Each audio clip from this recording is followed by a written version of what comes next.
another episode of Old versus New. I'm here with my Uncle Brad, and today, of all days, we're doing one of my all-time favorites. We're doing Tiki. This is a big subject, and I love Tiki as well. I don't know what it is. I do know what it is. After reading through the history of Tiki and how it came to be, I realized that I fell into the Tiki culture just like everybody else through like Gilligan's Island and stuff. But Tiki goes much further back, and so this is definitely a topic that is close to my heart.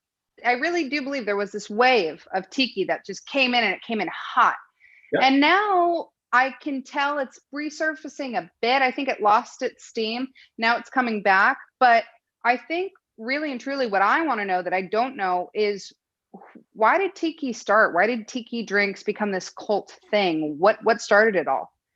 Yeah. So before I tell you about how it started, you are absolutely right. It is coming back hot, and we kind of fell into a lull, and then Tiki Tiki is actually, if you think about it, craft cocktails and Tiki, they have a lot of things in common. So this resurgence of cocktails and the craft cocktail really aligns with the history of Tiki.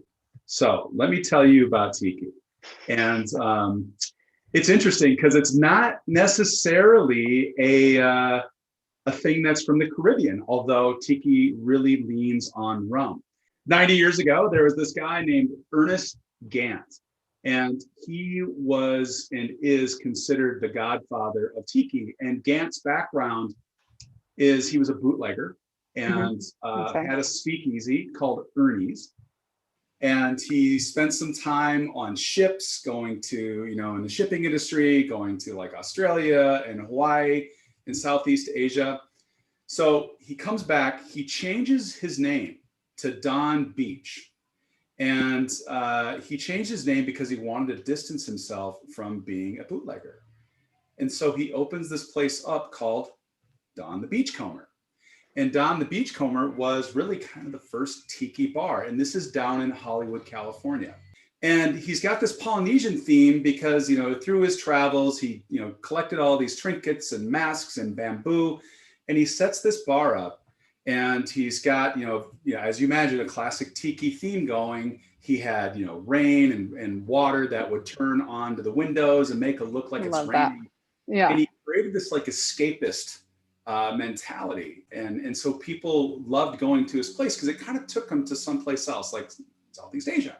And what was interesting is that he served food, right? He had to serve food at that time because, that was a Prohibition era law that if you're going to open a bar, you've also got to serve food. To serve his food, he would serve like Cantonese style food. So Chinese food, because to him that meant exotic in Southeast Asia. And then what he would do is he created all of these different recipes, and the guy made a menu that had 60 cocktails on it, all kinds of different combinations of fruit juice and rum and different kinds of rum. And he became famous for this escapist kind of like place where you could go on vacation in his bar, and then also became famous for his cocktails. And his big cocktails were the Zombie was one of them, but also the Mai Tai was one of the cocktails that was famous for Don the Beachcomber. So Hollywood falls in love. War breaks out in the Pacific. All of these people go off to war, and they're in Southeast Asia now. And now they're coming back from the war. And Hollywood's now making movies about Southeast Asia. They've got television shows like Gilligan's Island, Hawaii Five-0, and the Tiki culture just takes off. And so another guy pops onto the scene. This guy's name is Victor Bergeron. And Victor opens up a bar in Oakland, California in 1934 called the Hinky Dink. And Victor also liked this Polynesian Tiki style theme. And what he would do is when people would come into the bar, he would exchange free drinks for trinkets that they could bring that were that's cool. Like, yeah. So Vic, trading for free drinks, also a great restaurateur, gets picked up by Conrad Hilton. Hilton's like, hey, let's drop these Tiki style bars into our hotels. He opens one out in Hawaii.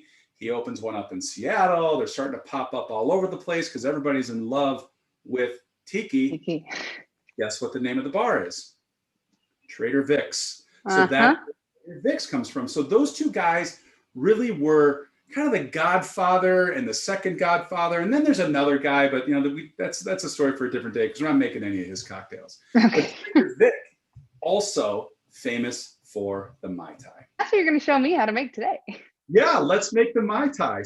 So what I just did is I put ice in my shaker. I'm going to put some ice in my mug. Now got to make it look tiki-esque. So what I'm doing right now is I'm taking my lime and I'm squeezing them into my shaker. I know that these two limes make about 1 ounce. That's just the size of the lime, but it's really important to measure out your ingredients. And that is a thing that used to be uncool, right? That a bartender would just lean on the drink and they knew how to count.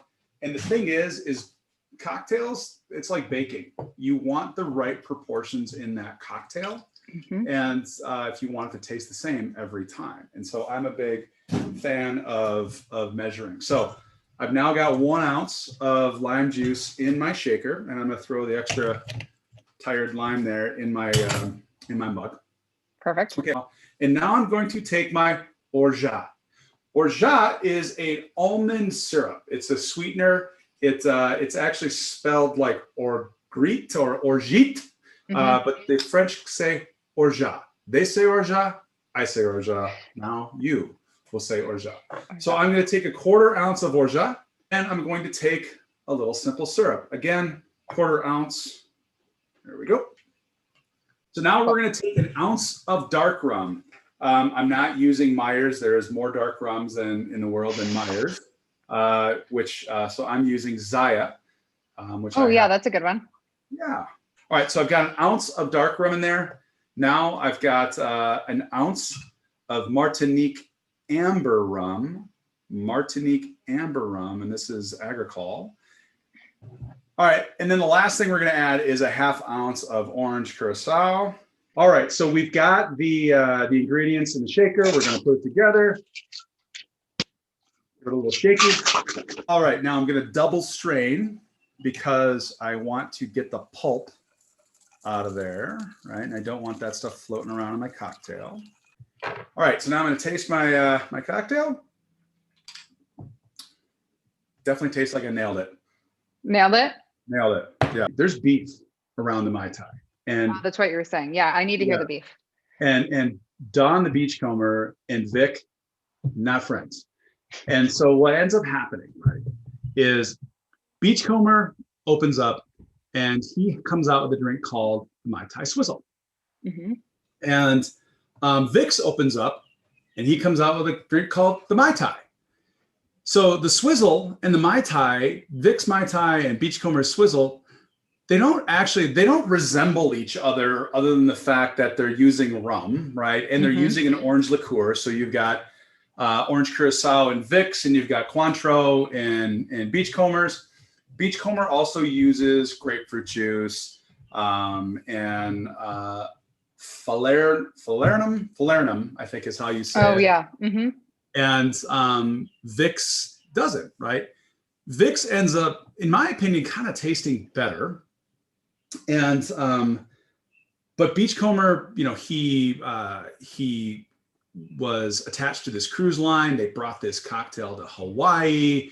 It's in this, I think it was the Royal Hawaiian Hotel, which is why the Mai Tai became so popular in Hawaii. And Vic takes him to court. And by the way, Beachcomber's people are reproducing this stuff in bottles and stuff. So Trader Vic is able to prove that he invented the Mai Tai first. And if you look at all of Beachcomber's menus and whatnot, the Mai Tai Swizzle, actually, it didn't end up on his menu in the 30s. It didn't end up on his menu until like the 60s, right? The Kennedy era. And so there's no evidence that Beachcomber has developed the Mai Tai previous to Trader Vic. But you can go back in Trader Vic's records and you can see that this was on his menu prior to that. So Beachcomber claims that Vic was in his restaurant, which is true.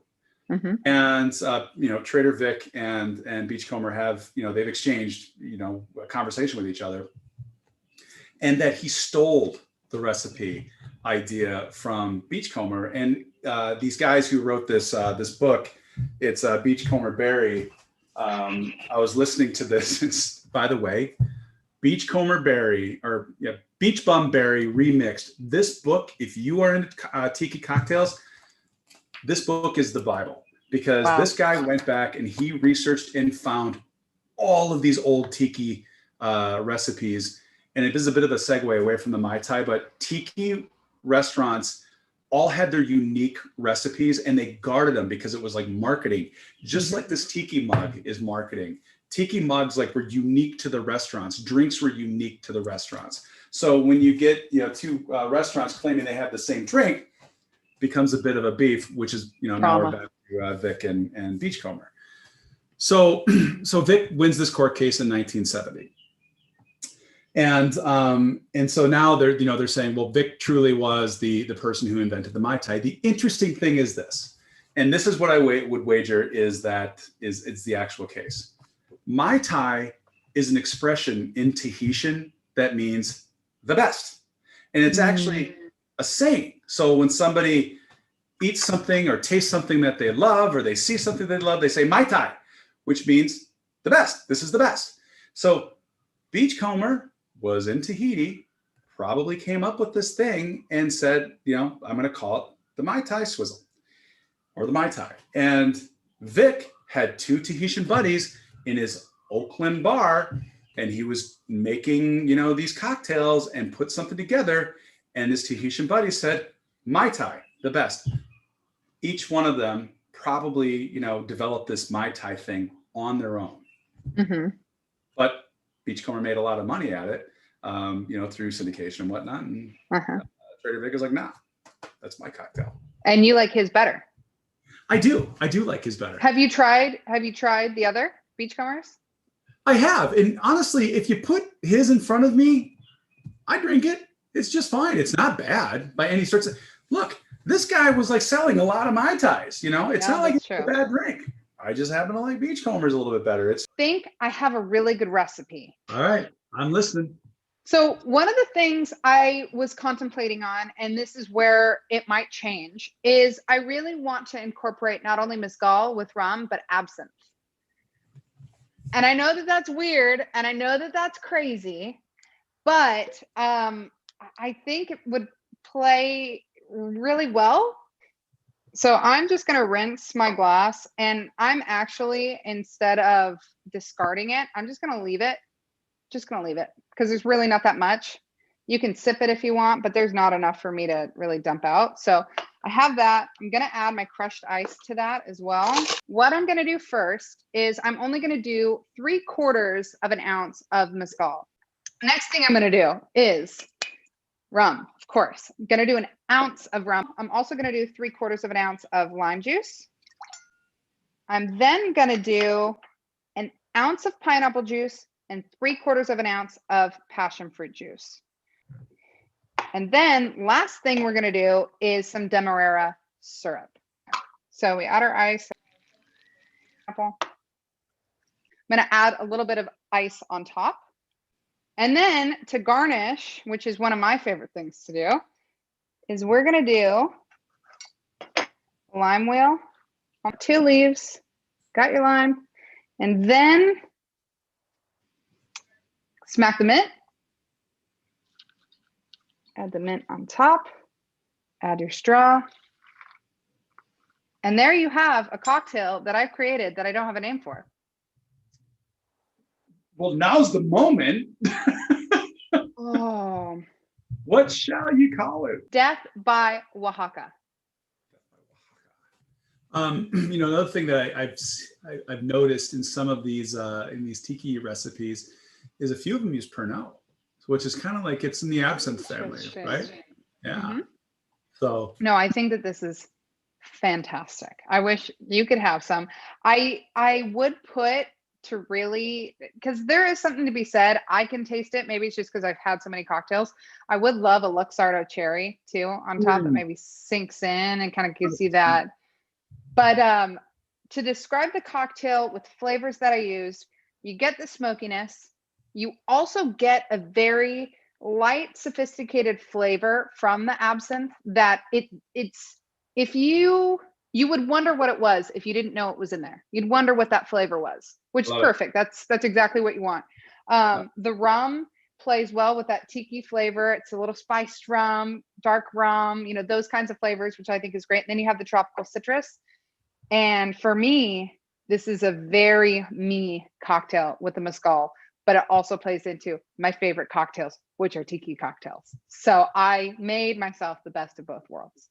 Uncle Brad, that's it for our Tiki segment. Again, thank you for always being on once a month. It really is so fun to talk about the history, to go into cocktail making, knowing how to make it right first. I absolutely love doing this with you.